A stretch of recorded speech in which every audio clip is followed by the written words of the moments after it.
And so I knew how painful that was. Going to school and hearing your friends talk about they ate chicken wings or they ate some spaghetti or something, and knowing that I can have that when I get home. I'm forced to eat whatever was there.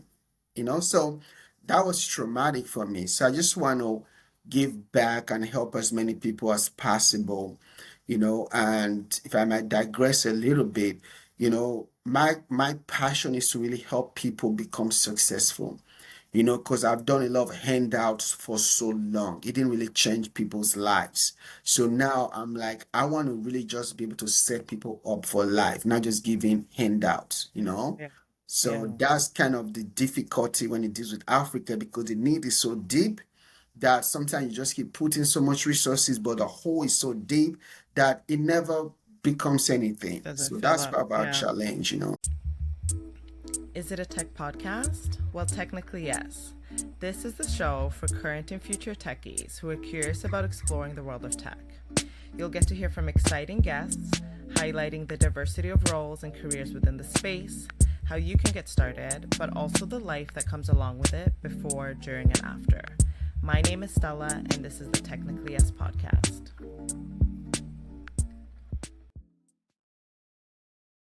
Hello, hello. Welcome back to the Technically Yes podcast. I'm your host, Stella. And I'm not going to say that I'm very excited about today's episode because I feel like that's my go to line every time I start the podcast. So I'm going to say that I'm really thrilled about today's guest. Today I have Uyi Abraham that's joining me. And he has a very fascinating story. I'm looking forward to dig a little bit deeper into who you are, what you're doing. You are a husband, father, author, entrepreneur. You do so many things. So I'm really excited to dig a little bit deeper into this. And yeah, thank you so much Thank for you. coming. Thank you, Stella. It's been a pleasure to be here. I'm glad to be here today and to just share with you and your audience. Awesome. I'm really excited to have you here. I really am. So let's get right into it. If you don't mind introducing yourself to my listeners, tell me a little bit about what you're doing and your story. And yeah, let's start there. All right. So once again, it's a joy to be here on this podcast today. For those of you who are just finding me for the very first time, I am Uyi Abraham. I was born and raised in Nigeria. I came to America a few years ago with only $100 and a suitcase of clothes. So I came here in search of the American dream. In Africa, at least in Nigeria, when I was growing up, you have to be a doctor, a lawyer, an accountant, or they Hmm. think you're a failure. So I had that pressure to become a medical doctor. So I wanted to come to America and be a medical doctor. But coming here, I found that God had a bigger, better plan for me. And so I found my way through a lot of difficulties and trials and tribulations. Until now, I'm the founder of Vonza.com. So Vonza is a all-in-one platform for creators, coaches, entrepreneurs to run a business online. So what we do is that we create software tools to help anybody that have a product or expertise to sell online, whether it's an online course, ebook, community, coaching program, physical products, is an all-in-one tool that replaces the need for 12 tools. So we give them the software that can run the entire business in one place, saving them time and money, and of course tech frustrations. Then I also too I'm a business Hmm. coach and mentor too. So I do coach and help people Yeah.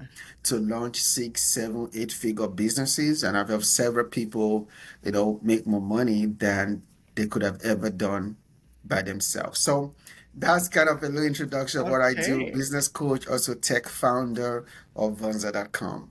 I love that. I love that. That's amazing. Congratulations. Thank you. Yeah. So tell me, what came first, business coaching or Vonza? Business coaching, because that's how I founded Vonza. Because as a Uh-huh. business coach, I also was selling courses. And so I saw that in the midst of selling courses that, I became overwhelmed and frustrated with using so many different tools and paying so much money. And one day I was Hmm. having a launch for my course, and then my plugins broke and didn't talk to each other well. And it was so frustrating, and I lost so much money. And that Oh no. night, I really was so pissed. I was like, how come we have technology, that I can send somebody to the moon. We have a button. I can literally press a button on my phone and a taxi will come to my house called Uber. And Yep. yet we don't have a simple to use all-in-one tool that can give me the tools I need in one place. So I thought that was crazy. So at the time, there Yeah. was really no all-in-one platform because people Hmm. were thinking, they thinking in tech was that you go vertical, right? You get one tool and you go really, really good at it. Don't try to be Okay. all in one. So we're one of the Hmm. pioneers of the all-in-one platform that everybody's trying to copy today. So it was a business coaching where I saw a need in the market. I had a personal pain, which was Hmm. I needed a all-in-one solution, and there was nothing out there that was really good, or that was even a all-in-one tool at the time. That was around 2019 when I started working on Vonza. So I created a solution, which is Vonza.com.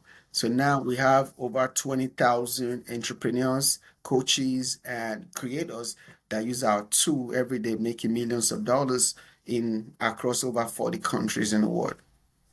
That's incredible. That's incredible. Wow. Now, I'm just curious because you mentioned a few things that definitely stood out to me. But I love the idea of the fact that you've had a personal pain point. A Yeah, lot of times, a lot of tech products are created because you can observe someone else's pain point, right? You yeah, see someone else sort of struggling with something and trying to figure that out, and then you build out a technology. So I yeah. love the fact that it really started at home, really, with yourself and sort of the issues you found, and then you built this out. So it's been, you said 5 years since 2019, right? We started working on it in 2019, but we Okay. launched in 2020. Okay. Okay. You launched in 2020. So I'm sure that whole process was not without incident. What were some Yeah. of the biggest challenges you had being a startup founder, a tech founder? Yeah, so very good question. One of the biggest challenge was really funding, raising funds, Mm, because building tech products is very, very capital needed. It's very capital intensive, right? It takes yeah. a lot of money to do it.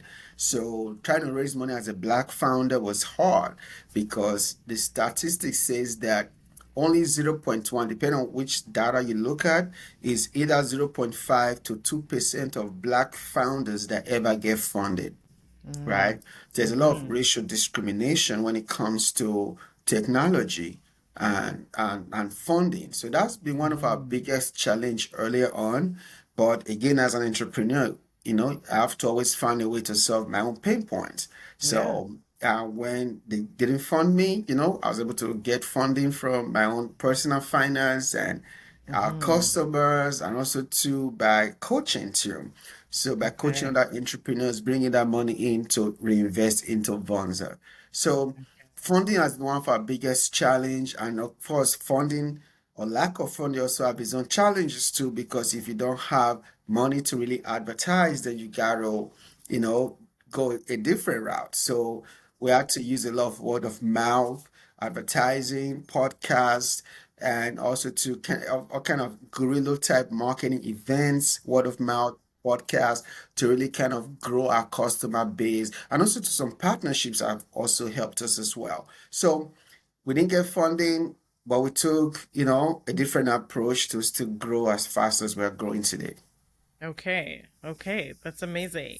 So your growth then, what does that look like? How big is Vonza now? Yeah, Buzz is big. I mean, we have about 20,000 customers today, which is Mm-hmm. exciting.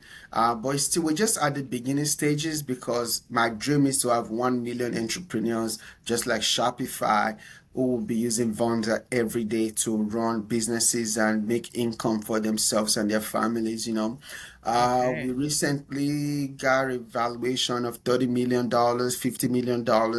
We had the Mm, offer to sell for $100 million, but we decided to hold on for now and try to grow it to $1 billion. So we're I growing love that. fast.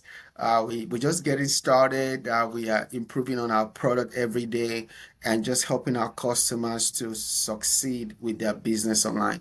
Because Yeah, when they get more successful, we get successful as well. exactly. Yeah, it's a trickle down effect, of course. I Mhm. love that. So I'm curious because when it comes to a lot of startup founders, getting an offer to sell is usually everyone's goal.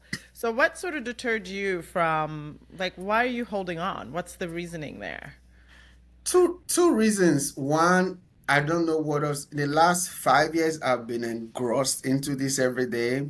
So Hmm. I wouldn't even know what to do with my life right now if I was to Fair enough. sell. So I need time to kind of plan for something else to do that will be Okay. as motivating and challenging as Vonza is, right? I know a lot of founders that are sold too quick without Yeah. a game plan for what to do next. They got depressed, they became alcoholic, they got into Mm. hard drugs, they lost their homes, their marriages, their children. Yeah, it could be really brutal out there. So I'm just learning from them. So one, I just don't know what else to do right now. That I want to wake up every day, challenging to do. I need time to kind of put that together. The secondly, too, I believe we could grow it. I think it could be bigger because some of our competitors, they're already like at billion dollars, multi-billion dollars valuation. So I Mhm. believe the next, when we become 10 years old, in another 6 years or so, I think Yeah. we could get to a billion or at least hundreds of millions of dollars. So that's the Yeah. goal. Yeah. I love Then that. I'll I love sell, that. I'll have time to plan for something else to do, then I'll Exactly. retire. Exactly.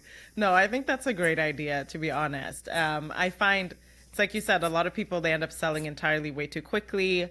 You know, I find usually when you get an offer very early on, it usually means that you have something good going on, right? Exactly. So it's important to kind of keep going. Exactly. Yeah, put your head down, give it a few more years because you just never know how quickly and how fast and how big it could get. So good for Exactly. you. Good for you. And in terms of employees, what does that look like? How big is the team at Vonza?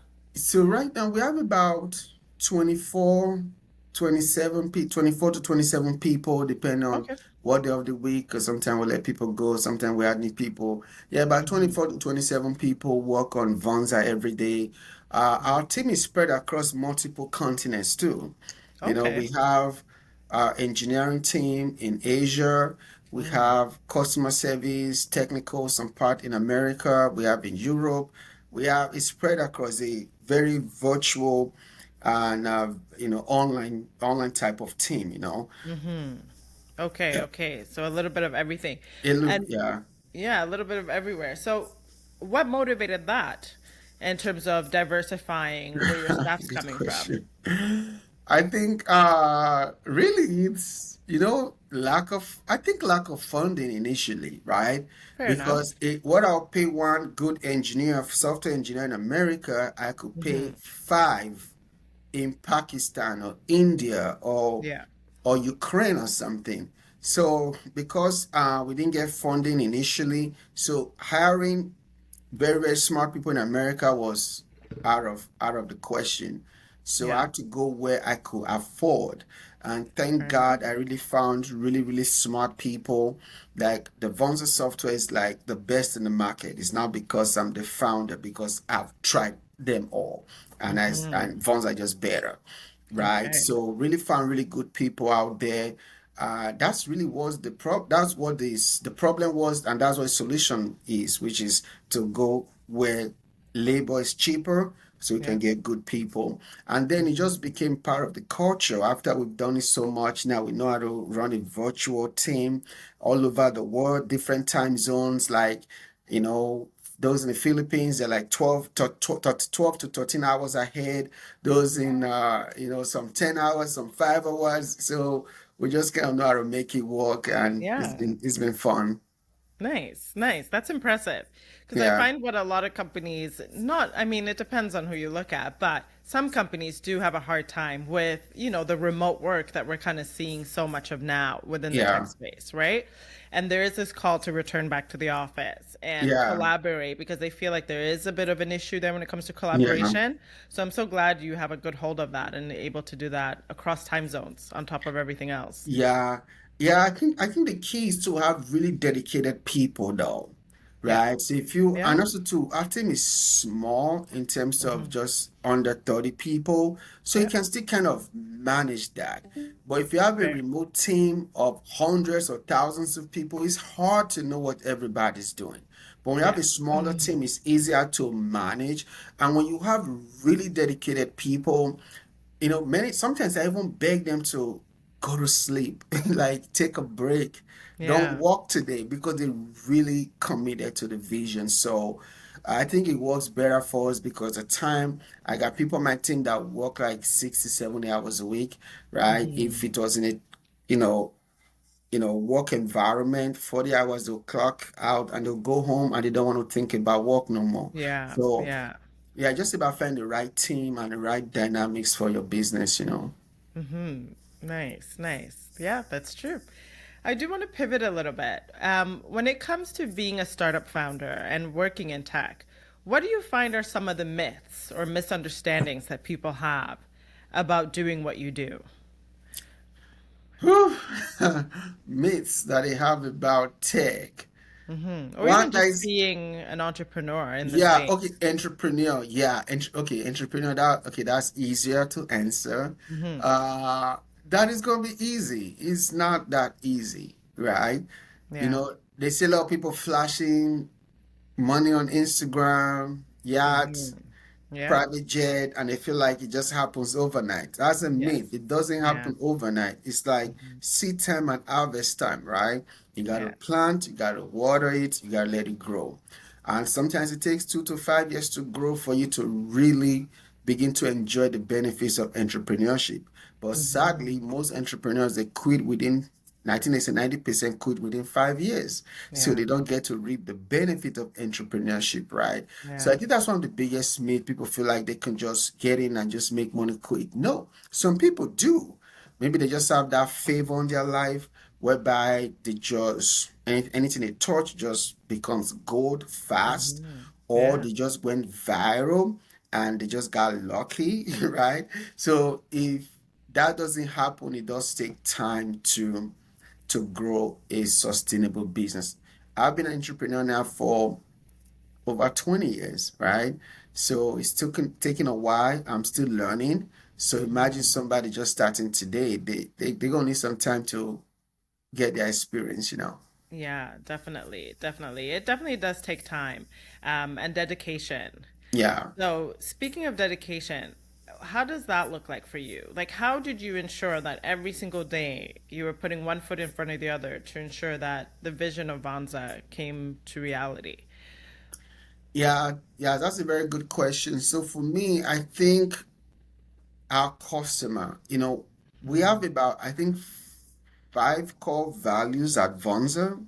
And the number one is customer obsession. So we're obsessed with customers. We want to see them succeed. I mean, entrepreneurship worked for me. It Yeah. changed my life, right? I got wealthy today because of entrepreneurship. So that passion to help as many people as possible to become financially free, right, keeps me and my team up, right? Okay. And another thing I think also helped me too is I do a lot of philanthropic work.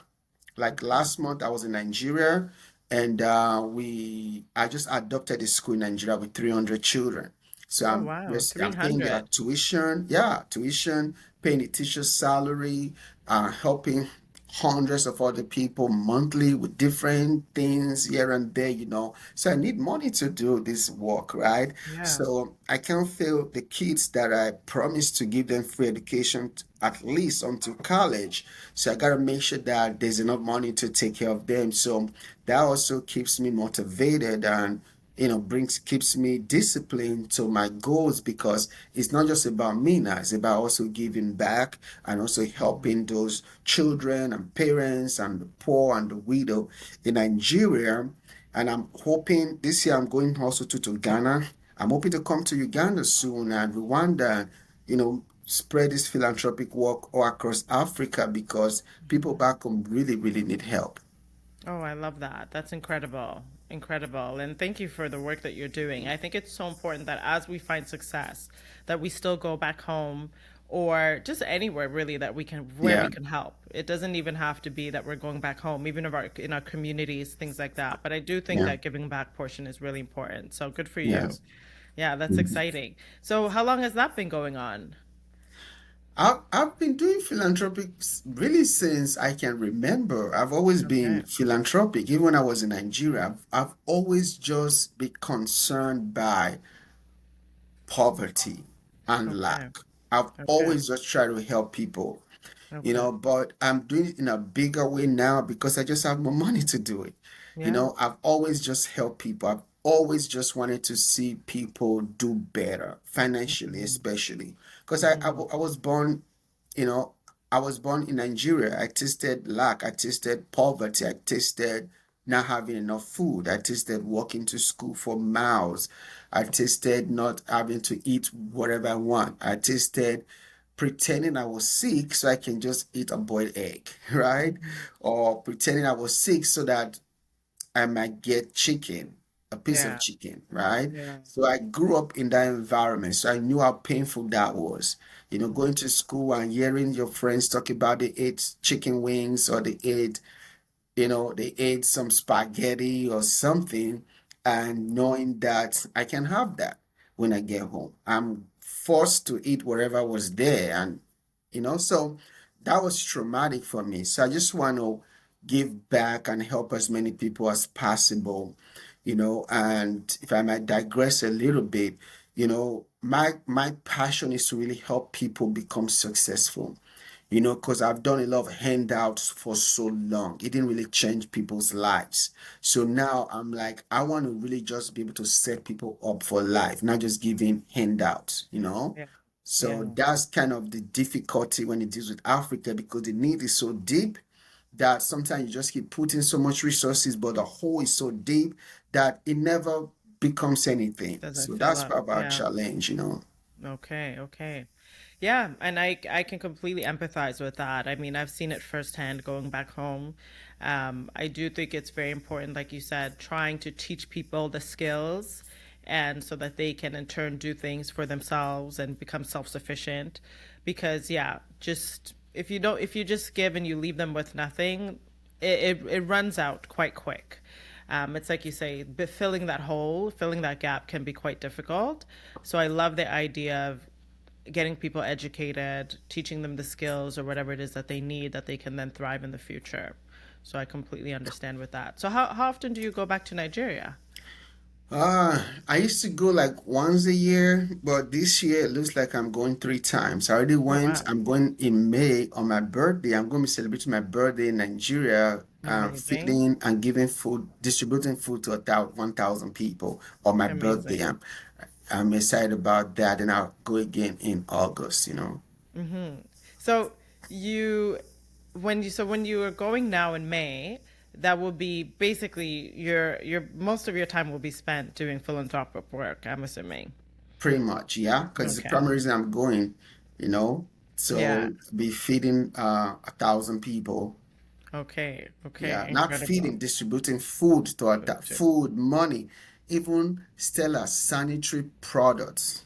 My Yes. team is telling me today Huge there are a need. lot of women there that don't have sanitary pads. They Yeah. use leaves, they use Yeah. tissue paper. So we're going Mm-hmm. to be distributing sanitary products too. It's Yeah. crazy.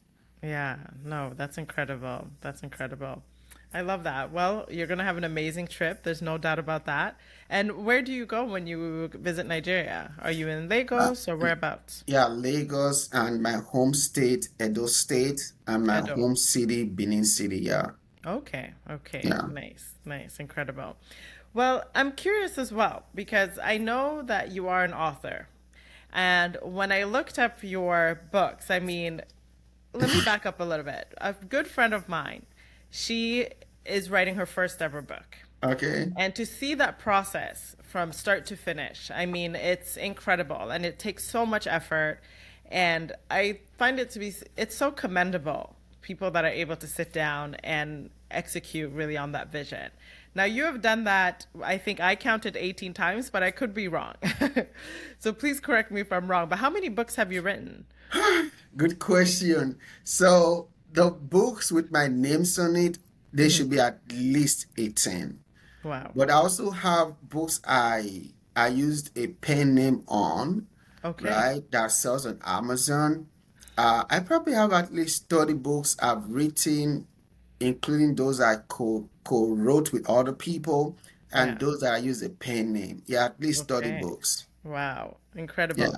And what category is most predominant, would you say, that you write about? Usually As it's been genre? around the Christian faith. I have books on everything, like Christian faith, marriage, relationship. Okay, I have a Okay. book on marriage called Marriage from Hmm. Heaven. I have two books on relationships for single people called Okay. No Time to Settle and what's the other one? Dear Single Lady. I have a book Okay. called God Wants You Rich. I have a book on finding your purpose. I have a book on deliverance. I have a book on prophetic ministry. I have a book on church planning. I have a book on business called Catapult. That's my newest one that I'm Okay. Yes, working I did see that on. one. Yeah, Catapult. That's my newest one. So teaching people how to use their knowledge and expertise and turn it into $1 million business. Then my newest one, I'm hoping I can write it between now or when I go to Nigeria in May. I'm hoping to write it between now and May. So my newest one is going to be called The New Rich. And after that, I think I'm going to take a 5 years break from books and really focus on, especially the new rich. I want to get people rich. So I'm going to really focus on that one for at least 5 years. Oh, I love that title. That's a Yeah. strong title. Yeah, The Yeah. New Rich. Yeah, well, I'll definitely be reading that because I Sure. do want to be in that category. So I'll be taking some words of advice from your book. But that's amazing. Now, for your I know when I asked you, because I do submission forms. For those who don't know, if you're listening to this podcast, when I am interviewing someone, I try to get a few questions just out at the very beginning to get an understanding of what are their interests, what are their needs, how involved are they in the tech space, things like that. So when you filled out the questionnaire, one of the books that you recommended or that you said was one of your favorite book was Rich Dad Poor Dad. Can you Yeah. tell us a little bit about that book for those who haven't read it? If you can just give us the Sparks Note version of what it's about, first and foremost. Yeah. So I've read a lot of books, maybe over 500, was 500, over 1,000 books in my lifetime. Mm-hmm. But Rich Dad Poor Dad will be in my top five because I read it when I was in college in Nigeria, and that book Okay. was the first book that just opened my mind to the possibility of business and how the rich and the poor think about money, behave about money. So it's Mm-hmm. about this guy called Robert Kiyosaki. I think he's a Japanese American or so. Mm-hmm. And he has two fathers. His biological father, who is a poor guy, a school teacher, and his friend's father, who is a rich guy. And his dad works for money but have not much to show for it. While his friend's father lets his money work for him. So the book really taught me about how the rich people think about money. They see money as an asset to make more money. They don't work Mm-hmm. for their time. Instead, they use their time to make more money. You get what I'm saying? And Oh also yeah. too about real estate as well, how rich people use real estate to grow their wealth, to pay less taxes, how the government is trying to program people to just go to school, get a job, and stay Yeah. broke, right? Mm-hmm. But the rich people, they broke through that governmental control that, hey, you don't have to go to school and work so hard and get a job and retire 65, then you die, right? You Yeah. can enjoy your life now. You can retire now. So that book made a really, really big impact in my mind. Is still today, I still have copies of that book because it's really made a big change in me. Yeah. Incredible. And you've mentioned mindset, and mindset is so important in everything Yes, that we do. Now, as a yes. business coach, what are some of the biggest challenges you find when it comes to the people that you're coaching, especially when it comes to mindset? Is there any trends that you see there? Yeah, so I think yeah, mindset is one of the biggest things that is the number one thing most people struggle with when it comes to building wealth or financial freedom. Hmm. But the sad thing is that many times they don't even know that, right? They think they Right. need more customers, they think they need more growth, they think they need this or that, but that's not really what it is. There's a reason why they're not able to get the customers or the money for advertising or whatever the case is, right? Hmm. But most of the time, it's tied to the mindset. Could be a Okay. mindset of fear, right? Oh, what about if I invest into marketing and it doesn't work? Or what about if I invest in a coach, it doesn't work? For example, I charge a lot of money to Mm-hmm. help to work with people and coach them because I help them get a lot of money too. So Yeah. it's fair for me to charge what I'm able to deliver. But sometimes people they come with that fear mindset of, oh, I don't have enough money, or I'm not sure it's gonna work, or whatever the case is, right? But the thing about mindset is this: mindset is a condition, right? If you think you can, then you can. If you think you cannot, then you cannot, right? And if you dealt with fear, you let fear to imprison you, it's going to cripple other parts of that person's life and business as well. So Mm-hmm. for me, for example, I was born in Nigeria. My mindset was terrible. I had so much poverty trauma. So I had to invest in coaching, in books, in masterminds, conferences to help enlarge my mindset. And for Okay. me, one of the biggest things that have helped me is just to grow my belief, Mm-hmm. right? Which is to me is a subset of mindset. For a lot of people, it's not their mindset that is the problem, it's their belief system. They don't believe in themselves. They don't believe in their abilities. They don't believe in their goals, right? So I help them to believe in themselves, believe in their goals, believe in their abilities, right? And when they start doing that, as simple as it may sound, things just start shifting for them. Now they don't have the fear of money now. Now money is just being attracted to them because their mindset has gone to the place where they can receive at the level that their mindset, their belief system can handle. Okay.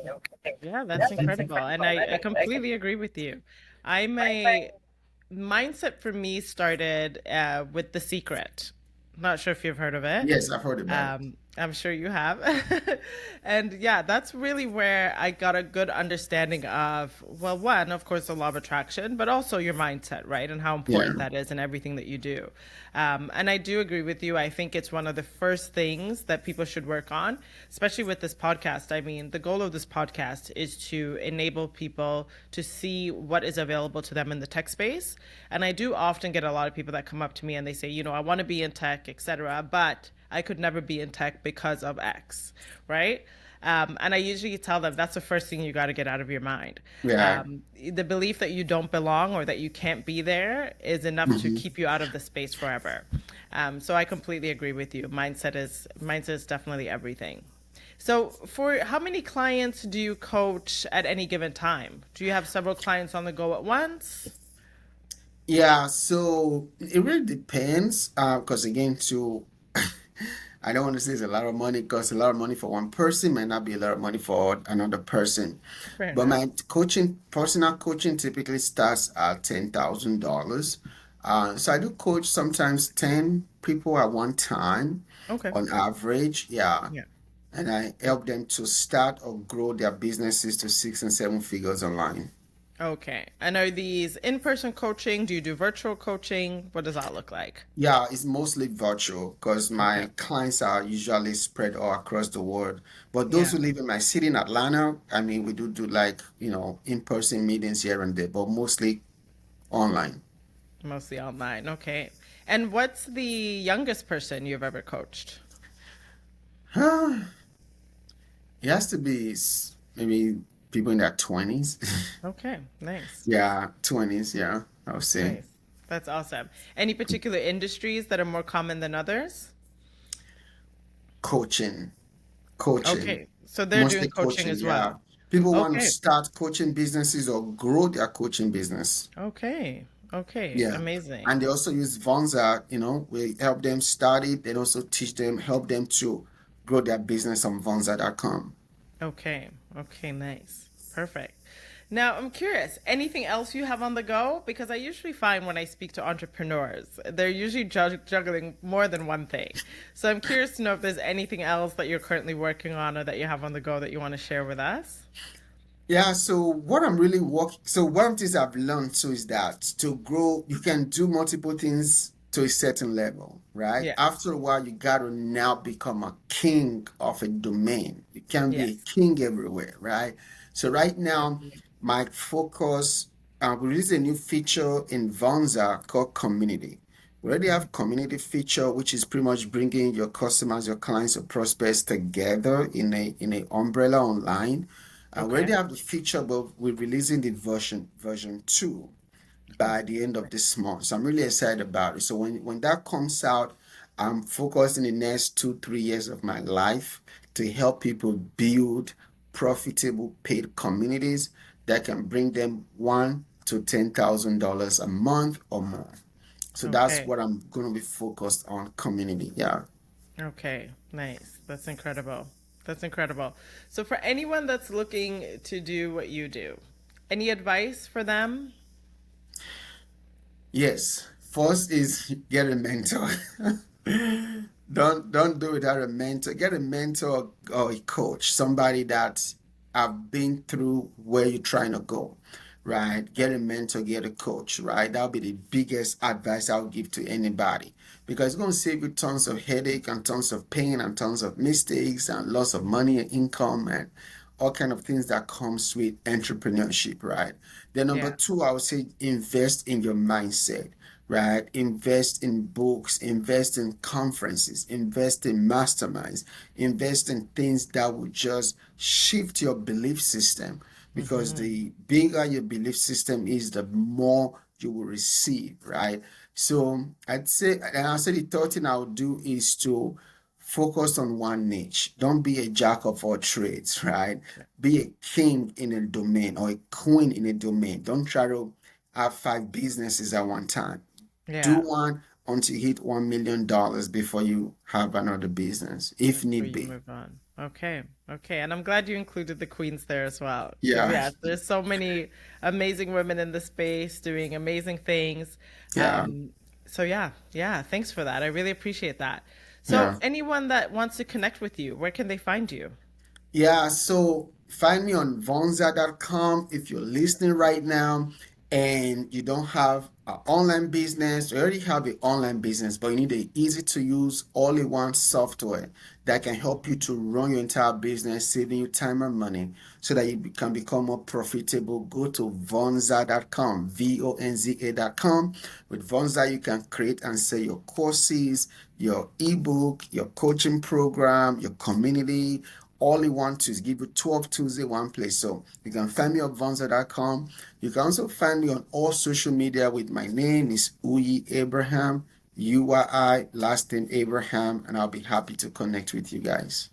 Awesome. Well, thank you so much. I'll include all of those details in the description as well so that you have them. But I think that's great. Thank you so much for coming. I think, just everything that you've shared, I know there's going to be amazing things coming your way in the next 5 years, 10 years. I know there's going to be incredible things coming your way. So I'm looking forward to seeing that growth and seeing how that will work out for you.